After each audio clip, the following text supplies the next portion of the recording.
The Arab Spring was an amazing event, and many of the images that seared themselves into the minds of the world were urban. Tahrir Square, right? Tunis in revolt. Tell us about that. Tell us about how you think cities played a role or didn't play a role in the momentous events of the spring. Sure, that's, you know, you're absolutely right that some of the most arresting images of the Arab Spring were these mass protests in cities across the Middle East. Tahrir Square, as you know, is this big square in downtown Cairo that, you know, is near, there's a big government building right off of Tahrir Square where you've got to go to do, if you have any official paper that you've got to take out a copy of your birth certificate, a passport, you go to this big government building that's right off of Tahrir Square. So there's a really interesting argument that's made by a colleague of mine at the University of Washington, where he says that you can actually explain which regimes fell in the, during the Arab Spring and which regimes didn't fall by just looking at whether there was a capital that was also the primate city of the country, right? The biggest, most important city in terms of culture, in terms of economics. And if it was also the administrative capital, you know, primate city is a city that's at least twice as big as any other city. Cairo, of course, being a classic example. Yeah, Cairo is maybe the primate, you know, yeah. Whereas Rabat, the capital of Morocco, is certainly not a primate city. Right. It's dominated by, Fez is dominated by Marrakesh. Exactly. Damascus, for example, is actually not a primate city. Aleppo is about the same size as Damascus in Syria, right?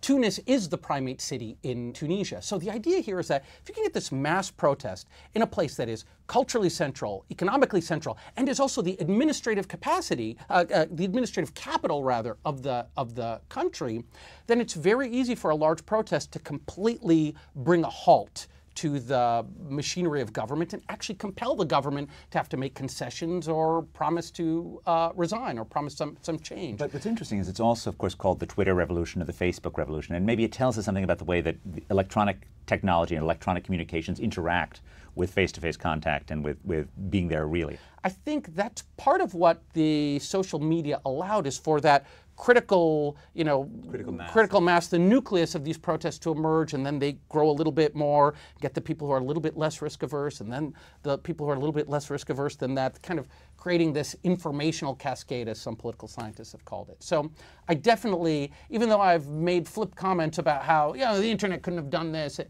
it was clearly an important component of it. Are there ways in which you think the longer-term process of urbanization made for these political events? Are there ways in which society changes when people form in cities that end up affecting the politics, particularly of autocracies, but of other governments as well? Oh, I think absolutely. The social changes that come with urbanization are really important politically.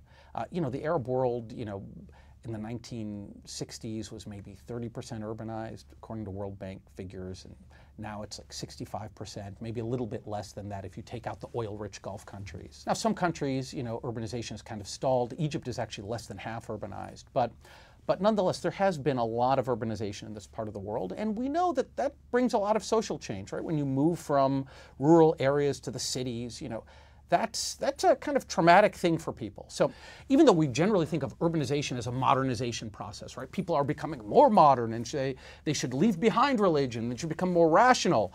You know, maybe that's what happens over the long term, but in the short term, it's been argued that it actually strengthens support for some of these traditionalist religious parties. And then if you fast forward, of course, one of the, you know, main players, the main protagonists in the Arab Spring are these conservative religious parties. So that's one way in which urbanization kind of may have fed into this.